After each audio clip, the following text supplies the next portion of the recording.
Muy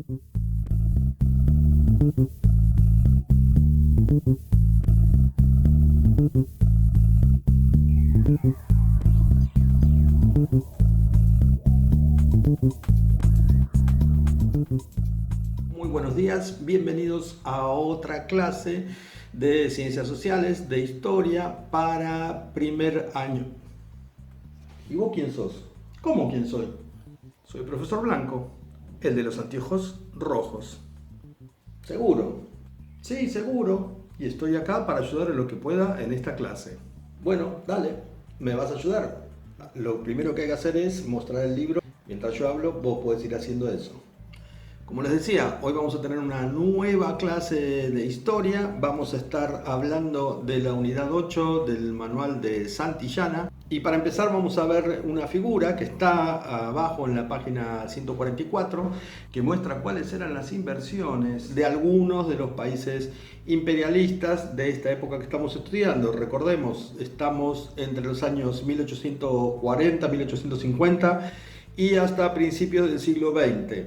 Esa era el imperialismo. Va a terminar en 1914 cuando empiece la Primera Guerra Mundial.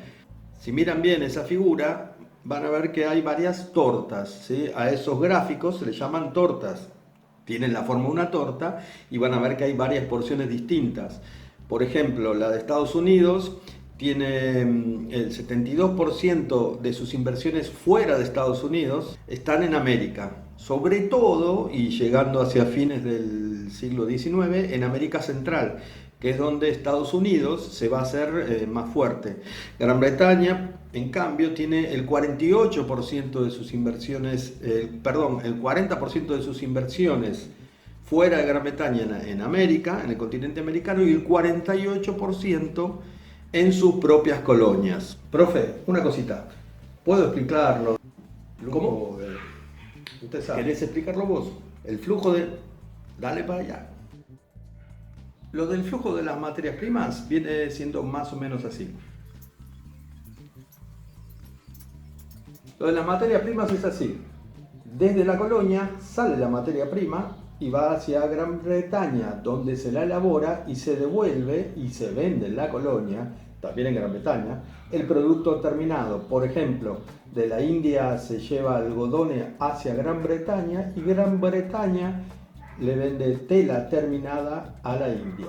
En la página 144 abajo habla acerca de las dos opiniones que imperaban en Europa para esta época, ¿sí? Una decía que los estados estaban en una nueva fase del capitalismo y que ahora tenían que ser estados más fuertes.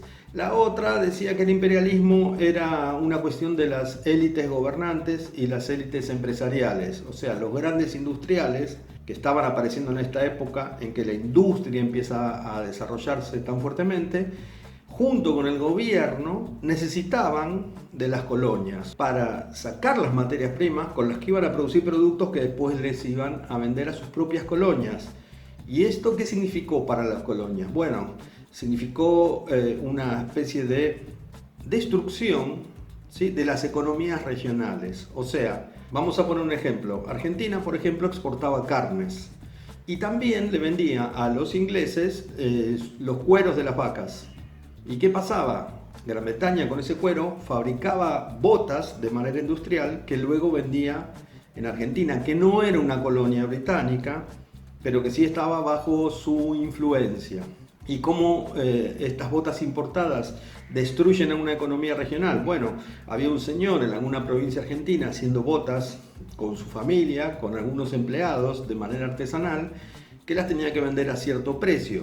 Cuando llegan las botas británicas fabricadas de manera industrial, o sea, de a grandes cantidades, este señor que trabaja con su familia y con unos poquitos empleados en un taller no puede competir con los precios de lo que viene de afuera. Esto se sigue manteniendo hoy en día. Las industrias regionales tienen que luchar contra la importación.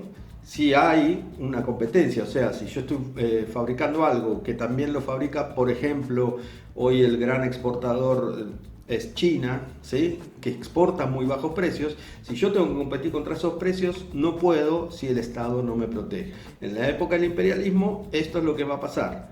las grandes potencias consumen materia prima de sus colonias para luego venderles productos terminados, que siempre tienen más valor, tienen algo que se llama valor agregado, y que ahora vamos a hacer una pausa para que ustedes busquen el significado de esta expresión, valor agregado.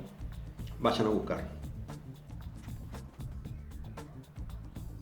En la página 145 aparecen nombradas algunas críticas, algunos personajes que criticaron al imperialismo, entre ellos la Internacional Socialista, el señor Lenin y el señor Bismarck. Profesor, no me siga interrumpiendo. Levante la manito para seguir hablando. Estoy tratando de dar una clase, por favor. Estoy levantando la mano ahora. Ya veo. Dígame, ¿qué quiere hacer? Lo que yo quiero es explicarle un poco a los chicos y a las chicas sobre Lenin y Otto von Bismarck, que eran dos de los que se oponían al imperialismo. Vladimir Ilich Ulyanov, más conocido como Lenin, nació en el año 1870 y falleció a los 54 años de edad en 1924. Fue ideólogo y llevó adelante la Revolución Rusa de 1917, la de octubre, una revolución que vamos a estar estudiando durante el año que viene en segundo año. Otto Edward Leopold von Bismarck-Schönhausen fue una de las principales figuras de la política europea de la segunda mitad del siglo XIX y uno de los responsables de la unificación de Alemania. Recordemos que tanto Alemania como Italia se unificaron alrededor de los años 1860 a 1871 tras unos largos procesos. La Italia que hoy conocemos era una serie de reinos separados y Alemania era principalmente Prusia. El señor von Bismarck, además de todo esto, era príncipe, o sea que era un noble. Adelante, profesor. Muchas gracias, profesor de anteojos rojos. Volvemos a mí. Bien, entonces ahora sí vamos a hablar del Imperio Británico, ese imperio al que hacía referencia como el más importante de toda esta era del imperialismo, el más grande, ¿sí?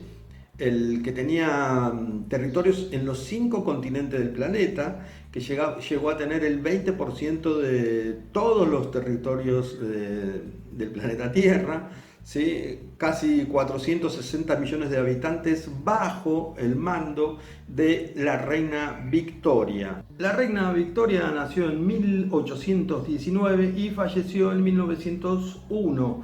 Durante su reinado se vivió la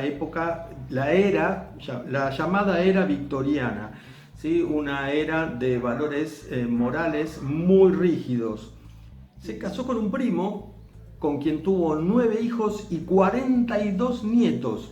Sus 9 hijos y 26 de estos nietos se casaron, ¿sí? Se mezclaron con el resto de la nobleza de Europa. La reina Victoria aparece en una película bastante reciente llamada Young Victoria, la joven Victoria, interpretada por Emily Blunt, la actriz de la película de terror A Quiet Place, cuya segunda parte se iba a estrenar en estos meses.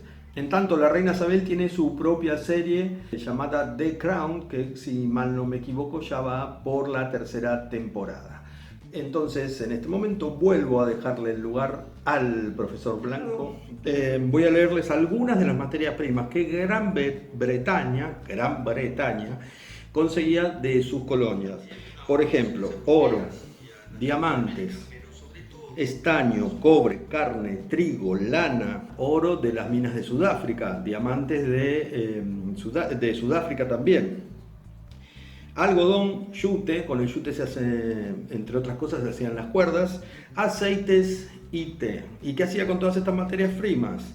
Aparte de consumirlas, ¿sí? El té, obviamente, ¿sí? El té inglés, el té de las 5, lo consumían los propios ingleses, los propios británicos, fabricaba productos de distinta índole y luego se lo vendía a sus propias colonias. Los vendía en el mercado interno también, ¿sí? Y también a otras naciones europeas y a naciones de América, pero sobre todo a sus propias colonias, y se establecía un monopolio. Entonces aquí vamos a hacer otra pausa, vamos a poner un relojito que haga así y van a buscar el significado de la palabra monopolio. Vayan a buscar. Continuamos entonces hablando del Imperio Británico y vamos a ver algunos de los países que pertenecían a este imperio, que eran propiedad de Gran Bretaña, ¿sí? Que más adelante, a partir de 1930, ya en el siglo XX, van a formar parte de la Commonwealth, ¿sí? Una mancomunidad de naciones que tenían lazos históricos con Gran Bretaña y que colabora de manera internacionalista entre sí en aspectos económicos, sociales, culturales, etc. Algunos de los países, por ejemplo, Canadá, la India, Ceilán, Singapur, que va a estar en disputa durante la Segunda Guerra Mundial entre Japón, que la toma y echa a los británicos, y los británicos que la quieren recuperar. Hong Kong, que Gran Bretaña le devuelve a China casi a finales del siglo XX. En África, Sierra Leona, Gambia. Egipto es muy importante. Egipto, ¿por qué? Por el canal de Suez, que es construido por un francés, pero que después se lo apropian los británicos. El canal de Suez conectaba el mar Mediterráneo con el mar Rojo en un paso muy corto. En lugar de tener que dar toda la vuelta por África, ¿sí?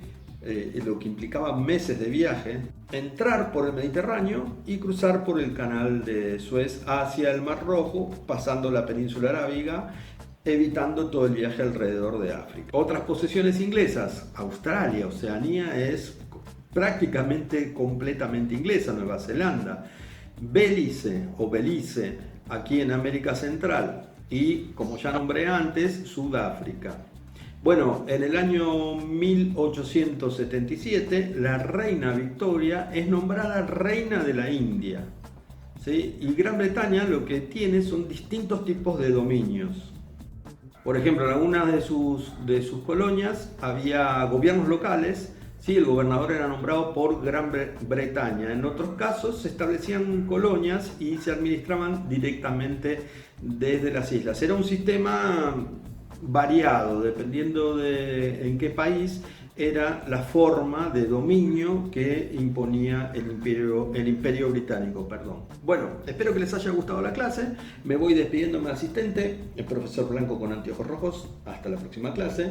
Hasta la próxima clase, profesor Blanco. Y muchísimas gracias por permitirme participar de esta clase. No es nada. Y para ustedes será hasta la próxima videoclase. Muchas gracias.